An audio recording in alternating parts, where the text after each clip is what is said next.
Good morning, everyone. Today we are here to celebrate birth anniversary of Dr. B.R. Ambedkar.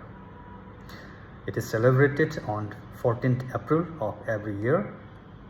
He was popularly known as architect for Constitution of India. He was a key figure in India's social reform movement. On this day, we honor his contributions to social justice, equality, and rights of marginalized communities. It is the day to reflect on his vision for more inclusive and equitable society and to recommit ourselves to the values of liberty, equality, and fraternity for every citizen to grow in this country, which is heterogeneous in nature.